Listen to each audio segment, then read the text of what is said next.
ಮುಖ್ಯಮಂತ್ರಿ ಆಗಬೇಕು ಅಂತ ಬಂದ್ಬಿಟ್ಟಿದೆ. ಯಾಕೆ ಬಾಬಾ ಸಾಹೇಬ್ ಸಂವಿಧಾನ ಮಾಡಿ ಇಂಥ ಜಾತಿಯನ್ನು ಮುಖ್ಯಮಂತ್ರಿ ಆಗಬೇಕು, ಇಂಥ ಜಾತಿಯನ್ನು MLA ಆಗಬೇಕು ಈ ಕ್ಷೇತ್ರದ ಅಂತ ವರದಿ ಮಾಡಿ, ಆಗ ಯಾವ ಜಾತಿನೂ ಇರೋದೇ ಆಗಲ್ಲ, ವೈರತ್ವ ಆಗಲ್ಲ, ಪ್ರತಿಯೊಂದು ಜಾತಿಗೂ ಪ್ರತಿಯೊಂದು ಧರ್ಮಕ್ಕೂ ಸಮಪಾಲು ಸಮ ಸಿಗುತ್ತೆ.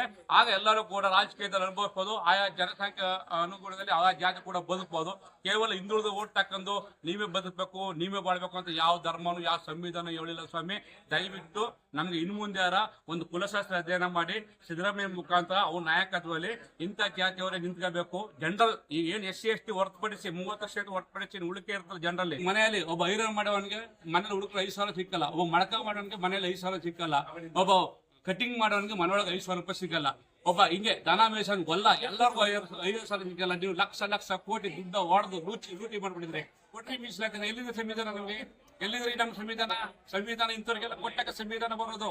ಅದಕ್ಕೆ ನೀವು ದಯವಿಟ್ಟು ನಮ್ಮ ಸಿದ್ದರಾಮಯ್ಯ ಅವರ ಮುಖಾಂತರ ನಮ್ಮ ಅಹಿಂದ ಈ ಎಲ್ಲಾ ಕೋಮಿಗೆ MLA ಮೀಸಲಾತಿ ಕೊಟ್ಟು ಅವ್ರನ್ನ MLA ಮಾಡಿ, ಮಂತ್ರಿ ಮಾಡಿ, ಮುಖ್ಯಮಂತ್ರಿ ಮಾಡಿ, ನಿಮ್ ಋಣನ ಯಾವುದೇ ಕಾರಣಕ್ಕೆ ಈ ವರ್ಗ ಈ ಸಣ್ಣ ಕೋಮುಗಳು ಮರೆಯೋದಿಲ್ಲ. ನಾನು ರಮೇಶ್ ಹೇಳೋ ಮಾತು ಸತ್ಯ ಆಗುತ್ತೆ, ಯಾರು ವಿರೋಧ ಮಾಡಲ್ಲ. ದಯವಿಟ್ಟು ಇದನ್ನು ನಮ್ಮ ಕರ್ನಾಟಕದಲ್ಲಿ ಕರ್ನಾಟಕ ರಾಜಕೀಯ ಹಾಳಾಗಿದೆ. ಯಾಕೆಂದ್ರೆ ಅಂತಂದ್ರೆ 122 ವಿಧಾನಸಭಾ ಕ್ಷೇತ್ರದಲ್ಲಿ 122 ವಿಧಾನಸಭಾ ಕ್ಷೇತ್ರದಲ್ಲಿ ಒಂದು 15 SC, ಒಂದು 15 ST, 30 ಮೀಸಲಾತಿ ಕೊಟ್ಟಿದ್ದಾರೆ. ಉಳಿಕೆ ಜನರಲ್ಲೇ ಎಲ್ಲ ಅನುಭವಿಸ್ತಿದ್ದಾರೆ. ಜನರಲ್ ಕ್ಯಾಟಗರಿಗಳಿಗೆ ಇನ್ನು ಮುಂದೆ ಕರ್ನಾಟಕದಲ್ಲಿ ಮಡಿವಾಳ, ಕುಂಬಾರ, ಗಾಣಿಗ, ಉಪ್ಪಾರ, ವಿಶ್ವಕರ್ಮ ಈ ತರ ಎಲ್ಲಾ ಜಾತಿ ಬೋವಿ ಯಾವ ಜನಾಂಗಿದಾರೋ ಅವ್ರವ್ರಿಗೆ MLA ಮೀಸಲಾತಿ ಕುಲಶಾಸ್ತ್ರ ಅಧ್ಯಯನ ಮಾಡಿ MLA ಟಿಕೆಟ್ ಕೊಟ್ಟು ಅವ್ರನ್ನ ಗೆಲ್ಸಿ. ನಮಗಂತೂ BJP JDS ನಮ್ಮ ಹಿಂದುಳಿದವ್ರನ್ನ ಗುರ್ಸಲ್ಲ. ಅವ್ರು ಯಾವತ್ತು ಕೋಮುವಾದಿಗಳೇ. ಏನಾರ ನಮ್ಗೆ ಸಿಗ್ಬೇಕು ಅಂದ್ರ ಕಾಂಗ್ರೆಸ್ ಅಲ್ಲಿ ಇವಾಗ ಸಿದ್ದರಾಮಯ್ಯ ಅವರು ಜಾತಿ ಗಣತಿ ಮಾಡೋದು ಆ ಉದ್ದೇಶಕ್ಕೆ.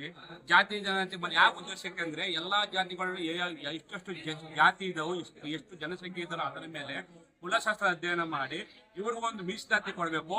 ಆ ಜಾತಿಯಲ್ಲಿ ಆ ಕ್ಷೇತ್ರದಲ್ಲಿ ನಿಂತ್ಕೋಬೇಕು ಅಂದ್ರೆ ಈ ಕೋಮುಗಳು ಯಾವ್ದು ಉಪ್ಪಾರ, ಗಾಣಿಗ, ಕುಂಬಾರ, ಮಡಿವಾಳ, ವಿಶ್ವಕರ್ಮ, ಸವಿತಾ ಸಮಾಜ ಅವ್ರಿಗೆ MLA ಟಿಕೆಟ್ ಕೊಟ್ಟು ಅವ್ರಿಗೆ ಗೆಲ್ಲಿಸಿ ಮುಖ್ಯಮಂತ್ರಿ ಕೊಡ್ಬೇಕು ಅಂತ ಮಾಡಿ ಇವರು ವರದಿ ಮಾಡಿ ಇಟ್ಕೊಂಡಿದ್ರು. ಈ ವರದಿ ಮಠಾಧಿಪತಿಗಳು ಉತ್ತಮ ಜಾತಿಯವರು ಹೋಗಿ ಎಲ್ಲಿ ಹೊರಗೆ ಬರ್ತಾ ಅಂತ ಉದ್ದೇಶಪೂರ್ವಕವಾಗಿ ಸಿದ್ದರಾಮಯ್ಯನ ಕೆಳಗಿಳಿಸಿದ್ದಾರೆ. ಸಿದ್ದರಾಮಯ್ಯಗೆ ಬೆನ್ನಿಗೆ ಚೂರಿ ಹಾಕಿದ್ದಾರೆ. ಲೆಕ್ಕದಲ್ಲಿ ಕಾಂಗ್ರೆಸ್ ಕೂಡ ಕೋಮುವಾದಿಗಳ ಸಂಘ ಸೇರಿಬಿಟ್ಟಿದ್ದಾರೆ. ರಾಹುಲ್ ಗಾಂಧಿ ಅವರು, ಸೋನಿಯಾ ಗಾಂಧಿ ಅವರು ಇಂದ ಕರ್ನಾಟಕ ರಾಜ್ಯ ಜಾಗೃತಿಗೆ ಅಹಿಂದ ಮೈಸೂರು ವತಿಯಿಂದ ಅಹಿಂದ ಮುಖಂಡರ ಸಭೆಗಳನ್ನ ಮಾಡಿದ್ದೇವೆ. ಈ ಅಹಿಂದ ಮುಖಂಡರ ಸಭೆಯಲ್ಲಿ ಬಹಳ ಪ್ರಮುಖವಾಗಿ ಒಂದು 5 ನಿರ್ಣಯಗಳನ್ನ ತೆಗೆದುಕೊಂಡಿದ್ದೀವಿ. ಅದರಲ್ಲಿ ಪ್ರಮುಖವಾಗಿ ಡಾಕ್ಟರ್ ಸಿದ್ದರಾಮಯ್ಯನವ್ರನ್ನ ಉಪಮುಖ್ಯಮಂತ್ರಿಯಾಗಿ ಮಾಡಬೇಕು ಅಂತ ಹೇಳಿ ಕಾಂಗ್ರೆಸ್ ಹೈಕಮಾಂಡ್ ಒತ್ತಾಯ ಮಾಡುವಂಥದ್ದು. ಮತ್ತು ಈಗ ಹೊಸದಾಗಿ ಯಾರು ಮುಖ್ಯಮಂತ್ರಿ ಆಗ್ತಾರೆ ಅವರು ಜಾತಿ ಜನಗಣತಿ ವರದಿ, ಸಾಮಾಜಿಕ ಶೈಕ್ಷಣಿಕ ವರದಿಯನ್ನ ಅನುಷ್ಠಾನ ಮಾಡಬೇಕು ಕೂಡಲೇ ಅಂತೇಳಿ ಒತ್ತಾಯ ಮಾಡಿರುವಂಥದ್ದು. ಮತ್ತು ನೂತನ ಸಚಿವ ಸಂಪುಟದಲ್ಲಿ ಅಹಿಂದ ಸಮುದಾಯಗಳಿಗೆ ಸಮಪಾಲನ ನೀಡಬೇಕು ಸಚಿವರು ಮಾಡ್ಬೇಕಾರೆ ಅಂತೇಳಿ ಒಂದು ಒತ್ತಾಯವನ್ನು ಮಾಡಿರುವಂಥದ್ದು. ಅದ್ರ ಜೊತೆಗೆ ಏನು ವಿಧಾನ ಪರಿಷತ್ನ ನಾಮನಿರ್ದೇಶನಗಳಲ್ಲಿ ಹಿಂದುಳಿದ ವರ್ಗಗಳ ಸಣ್ಣ ತಳ ಸಮುದಾಯಗಳಿಗೆ ಕವಿ ಸಮಾಜ ಆಗಿರ್ಬೋದು, ಮಡಿವಾಳ ಸಮಾಜ ಆಗಿರ್ಬೋದು, ಉಪ್ಪಾರ ಸಮಾಜ ಆಗಿರ್ಬೋದು, ಕುಂಬಾರ ಸಮಾಜ ಆಗಿರ್ಬೋದು, ಇಂಥ ಸಮಾಜಗಳಿಗೆ ನಾಮನಿರ್ದೇಶನ ಮಾಡಬೇಕು ಅಂತೇಳಿ ಒಂದು ಒತ್ತಾಯ ಮಾಡಿರುವಂಥದ್ದು.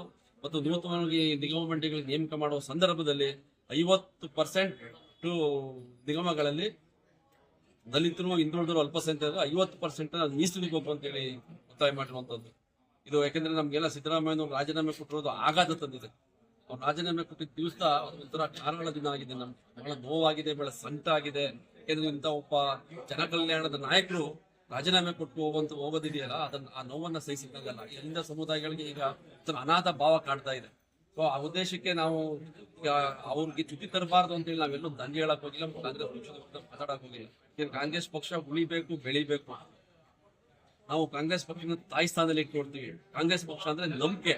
ಆ ನಂಬಿಕೆಯನ್ನ ಮುಂದೂ ಕೂಡ ಉಳಿಸ್ಕೋಬೇಕು. ಇಷ್ಟು ದಿವಸ ಸಿದ್ದರಾಮಯ್ಯ ನಮ್ಮ ಹಿತ ಕಾಯ್ತಾ ಇದ್ರು. ಆದ್ರೆ ಮುಂದೆ ಬರುವಂತ ಮುಖ್ಯಮಂತ್ರಿ ನಮ್ಮ ಸಮುದಾಯಗಳ ಹಿತ ಕಾಯುವಂತ ಕೆಲಸವನ್ನ, ಸಾಮಾಜಿಕ ನ್ಯಾಯ ಕೊಡುವಂತ ಕೆಲಸವನ್ನ ಮಾಡಬೇಕಾಗ್ತದೆ. ಇಲ್ಲ ಅಂತಂದ್ರೆ ಅದು ಪಕ್ಷದ ಮೇಲೆ ಪರಿಣಾಮ ಆಗ್ತದೆ. ಮುಂದಿನ ದಿನಗಳಲ್ಲಿ ಆ ಒಂದು ಎಚ್ಚರಿಕೆ ಕೂಡ ಆಗ್ತದೆ. ಯಾಕಂದ್ರೆ 2 ವರ್ಷಗಳ ಅಧಿಕಾರ ಇದೆ. ಇನ್ನ ಈ 2 ವರ್ಷಗಳಲ್ಲಿ ಈ ಸಮುದಾಯಗಳನ್ನ ಹೊಸ ನಾಯಕರು ಸರ್ಕಾರ ಹೇಗೆ ನಡೆಸ್ಕೊತಾನೆ ಅನ್ನೋದ್ರ ಮೇಲೆ ಮುಂದಿನ ಚುನಾವಣೆಗಳಲ್ಲಿ ಕಾಂಗ್ರೆಸ್ ಪಕ್ಷಕ್ಕೆ ಈ ಸಮುದಾಯಗಳು ಯಾವ ರೀತಿ ಮತಗಳು ನೀಡ್ತದೆ ಅಂತ ಅರ್ಥ ಆಗ್ತದೆ. ಆ ಕಾರಣಕ್ಕಾಗಿ ಬಹಳ ಸೂಕ್ಷ್ಮವಾಗಿ ಪ್ರತಿಯೊಂದು ದಿವಸನೂ ಕೂಡ ಒಂದು ಹೆಜ್ಜೆ ಇಡಬೇಕಾದ್ರೂ ಕೂಡ ಅದನ್ನ ಯೋಚನೆ ಮಾಡಿ ಸರ್ಕಾರ ಇಡಬೇಕಾಗ್ತದೆ. ಈ ಸಮುದಾಯಗಳನ್ನ ವಿಶ್ವಾಸ ತಗೋಬೇಕಾಗ್ತದೆ, ನಮ್ಮನ್ನು ನಂಬಿಕೆಯಲ್ಲಿ ಜೊತೆಲಿ ತೆಗೆದುಕೊಂಡು ಹೋಗ್ಬೇಕಾಗ್ತದೆ, ಸಾಮಾಜಿಕ ನ್ಯಾಯವನ್ನ ಕೊಡಬೇಕಾಗ್ತದೆ. ಆ ನಿಟ್ಟಿನಲ್ಲಿ ಮುಂದಿನ ನೂತನ ಸರ್ಕಾರದ ಮುಖ್ಯಸ್ಥ ಯಾರಾಗ್ತಾರೆ ಅವ್ರ ಮೇಲೆ ಆ ಜವಾಬ್ದಾರಿ ಇದೆ. ನಾವು ಈ 5 ಬೇಡಿಕೆಗಳನ್ನ ಈಡೇರಿಸಬೇಕು ಅಂತ ಈ ಮೂಲಕ ಒತ್ತಾಯ ಮಾಡ್ತೇನೆ. ಸಾರ್ವಜನಿಕರ ನಾಯಕ ಸನ್ಮಾನ್ಯ ಸಿದ್ದರಾಮಯ್ಯ ಪದತ್ಯಾಗ ಮಾಡಿ ಮುಂದೆ ಏನು ಒಂದು ಸಚಿವ ಸಂಪುಟದಲ್ಲಿ ಸನ್ಮಾನ್ಯ ಸಿದ್ದರಾಮಯ್ಯನವರ ಮಗ ಡಾಕ್ಟರ್ ಯತೇಂದ್ರ ಸಾಹೇಬರಿಗೆ ಉಪಮುಖ್ಯಮಂತ್ರಿ ಸ್ಥಾನ ಮತ್ತು ಪ್ರಬಲವಾದ ಖಾತೆಯನ್ನ ನೀಡಬೇಕು.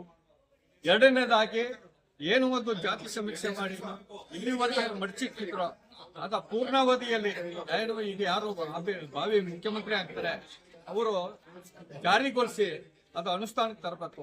ಮೂರನೇದಾಗಿ ಕಾಂಗ್ರೆಸ್ ಪಕ್ಷ ಅಹಿಂದ ಮತಗಳನ್ನ ಪಡೆದು 75% ಮತಗಳನ್ನ ಪಡೆದು ರಾಜ್ಯದಲ್ಲಿ 136 ಸ್ಥಾನ ತಗೊಂಡಿದೆ. ನೀವು ಏನಾದ್ರೂ ಅಹಿಂದ ಮತಗಳನ್ನ ಮತ್ತೆ ಮುಖಂಡರುಗಳನ್ನ ತುಂಬಾ ದೂರ ಇಟ್ರೆ 2028ರ ಚುನಾವಣೆಯಲ್ಲಿ ನಿಮ್ಮ ಒಂದು ಸ್ಥಾನವನ್ನು 28 ಸ್ಥಾನಕ್ಕೆ ತರ್ತೀವಿ. ಕೇವಲ 2028 ಸ್ಥಾನಕ್ಕೆ ತರ್ತೀವಿ. ನೀವು ಎಲ್ಲಾ ಅಹಿಂದ ಮುಖಂಡರುಗಳನ್ನ ಅಹಿಂದ ಸಚಿವರುಗಳನ್ನ ವಿಶ್ವಾಸಕ್ಕೆ ತಗೊಂಡು ಸಂಘಟನೆ ಮಾಡಿದ್ರೆ ಇಡೀ ಕರ್ನಾಟಕ ರಾಜ್ಯದಲ್ಲಿ 2025ರ ಚುನಾವಣೆಯಲ್ಲಿ ನಮ್ಮ ಒಂದು ಕಾಂಗ್ರೆಸ್ ಪಕ್ಷವನ್ನ ನಾವು ಬೆಂಬಲಿಸ್ತೀವಿ. ಒಂದ್ ವೇಳೆ ನೀವು ಇದು ಕಪಟ ನಾಟಕ ಆಡಿದ್ರೆ ಇಡೀ 31 ಜಿಲ್ಲೆ ಅಹಿಂದ ನಾಯಕರು ಒಗ್ಗಟ್ಟಾಗಿ ನಾವು ಏನು ಮುಂದೆ ಯಾವ ರೀತಿ ಪ್ರತಿಭಟನೆ ಮಾಡಬೇಕು ಮತ್ತೆ ನಾವು ಮುಂದೆ ಯಾವ ರೀತಿ ಯಾವ ಪಕ್ಷಕ್ಕೆ ನಾವು ಬೆಂಬಲ ಮಾಡಬೇಕು ಅನ್ನೋದನ್ನ ನಾವು ಯೋಚನೆ ಮಾಡಬೇಕಾಗ್ತದೆ. ಇದು ನಿಮ್ಮ ವರಿಷ್ಠರು ಕಾಂಗ್ರೆಸ್ ಡೆಲ್ಲಿ ನಾಯಕರಿಗೂ ಎಚ್ಚರಿಕೆ ಕೊಡ್ತಾ ಇದ್ದೀವಿ ಅಹಿಂದ ಹೋದ್ರಿಂದ. ಮತ್ತೆ ಇಡೀ ಮೈಸೂರು ಭಾಗ ಹಳೆ ಮೈಸೂರು ಭಾಗ ಒಂದು 15 ಜಿಲ್ಲೆಯಲ್ಲಿ ಪ್ರಬಲವಾದ ಒಂದು ಅಹಿಂದ ನಾಯಕತ್ವ ವಹಿಸ್ಕೋಬೇಕಂದ್ರೆ ಸನ್ಮಾನ್ಯ ಸಿದ್ದರಾಮಯ್ಯನವರ ಮಗ ಡಾಕ್ಟರ್ ಯತೇಂದ್ರ ಸಿದ್ದರಾಮಯ್ಯನವರು ವಹಿಸ್ಕೊಳ್ಬೇಕು ಅಂತ ನಮ್ಮ ಆಗ್ರಹ. ಇದು ಕರ್ನಾಟಕ ರಾಜ್ಯದ ಭಾವಿ ಮುಖ್ಯಮಂತ್ರಿಗಳಿಗೆ ಸಂದೇಶ ನೀಡ್ತಾ ಇದ್ದೀವಿ. ತಾವು ಈ ಸಂದೇಶವನ್ನು ಸ್ವೀಕರಿಸಿ ನಮ್ಮ ಅಹಿಂದ ವರ್ಗದ ಎಲ್ಲ ಸಚಿವ ಸಂಪುಟದ ಮಂತ್ರಿಗಳು ಮತ್ತು ಉಪಮುಖ್ಯಮಂತ್ರಿಗಳನ್ನ ಈ ನಮ್ಮ ಸನ್ಮಾನ್ಯ ಸಿದ್ದರಾಮಯ್ಯನವರ ಮಗ ಯತೇಂದ್ರ ಅವ್ರಿಗೆ ನೀಡಿ ನೀವು 9 ದಿಂದ 2 ವರ್ಷ ಆಳಿ ಸಂತೋಷ. ನೀವು ಏನಾರು ಅಹಿಂದ ಏನು ಸಚಿವ ಸಂಪುಟದ ನಾಯಕರಿಗೆ ತೊಂದರೆ ಕೊಡೋದಾದ್ರೆ ಅಥವಾ 31 ಜಿಲ್ಲಾ ಅಹಿಂದ ಸಂಘಟನೆ ನಾಯಕರುಗಳಿಗೆ ತೊಂದರೆ ಕೊಡೋದಾದ್ರೆ ನಿಮ್ಗೆ ಮಾರಿ ಹಬ್ಬ 6 ತಿಂಗಳಲ್ಲಿ ಕಾದಿದೆ. ಎಚ್ಚರಿಕೆ ಗಂಟೆಯಾಗಿ ನಾನು ಕೊಡ್ತಾ ಇದ್ದೀನಿ. ಈಗ 4 ಬಾರಿ 5 ಬಾರಿ ಗೆದ್ದಿರ್ತಾರೆ. ಈಗ ಪುಟ್ಟರಂಗ ಶೆಟ್ಟರು ಚಾಮರಾಜನಗರದಲ್ಲಿ 4 ಬಾರಿ ಸತತವಾಗಿ ಗೆದ್ದಿದ್ದಾರೆ. ಅವರು ಹಿಂದುಳಿದ ವರ್ಗಗಳ ಕೋಟಾದಡಿನಲ್ಲಿ ಸಚಿವರಾಗಬೇಕು. ಮೊದಲೇ ಅವರು ಮಾಜಿ ಸಚಿವರಾಗಿದ್ದಾರೆ. ಈಗ ಅವ್ರಿಗೆ ಉಪಮಂತ್ರಿ ಕೊಡಬೇಕು ಅಂತೇಳಿ ನಾವು ಬೇಡಿಕೆಯನ್ನು ಇಟ್ಟಿದ್ದೇವೆ. ಮತ್ತೆ ಇಲ್ಲಾಂದ್ರೆ ಸಚಿವರನ್ನ ಕೊಡಿ ಅಂತ ಬೇಡಿಕೆ ಇಟ್ಟಿದ್ದೇವೆ. ಅದೇ ರೀತಿ ಅವರವರ ಸಮುದಾಯದಿಂದ ಗೆದ್ದು ಬಂದಿರತಕ್ಕಂಥ ನಾಯಕರುಗಳಿಗೆ ಅವರ ಹಿಂಬಾಲಕರುಗಳಿರ್ಬೋದು ಅವರ ಸಮಾಜಗಳಿರ್ಬೋದು ಕೇಳೋದ್ರಲ್ಲಿ ತಪ್ಪಿಲ್ಲ. ಅದು ನಮ್ಮ ಜನ್ಮಸಿದ್ಧ ಹಕ್ಕು. ಆ ಕಾರಣಕ್ಕೆ ಅವ್ರಿಗೂ ರಾಜಕೀಯ ಪ್ರಾತಿನಿಧ್ಯ ಬೇಕಲ್ಲ.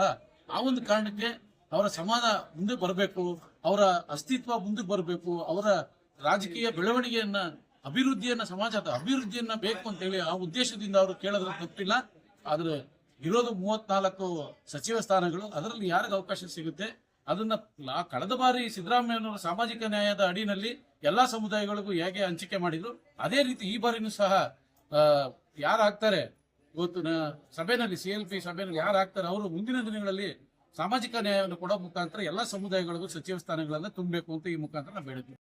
3 ದಿವಸದಿಂದ ಅಹಿಂದ ನಾಯಕರಾದ ರಾಷ್ಟ್ರೀಯ ಅಹಿಂದ ನಾಯಕರಾದ ಸನ್ಮಾನ್ಯ ನಮ್ಮ ಮುಖ್ಯಮಂತ್ರಿಗಳು, ಅವ್ರು ಮಾಜಿ ಅಲ್ಲ ಮುಖ್ಯಮಂತ್ರಿಗಳಂತ ಹೇಳ್ಬೋದು ನಾವು. ನಮ್ಮ ಇದಕ್ಕೆ ರಾಜೀನಾಮೆ ಕೊಟ್ಟಿರೋದ್ರಿಂದ ಬಹಳ ಅಹಿಂದ ಸಮಾಜಕ್ಕೆ ಎಲ್ಲ ಸಣ್ಣ ಸಮಾಜಕ್ಕೆ ಬಹಳ ಆಘಾತ ಉಂಟಾಗಿದೆ.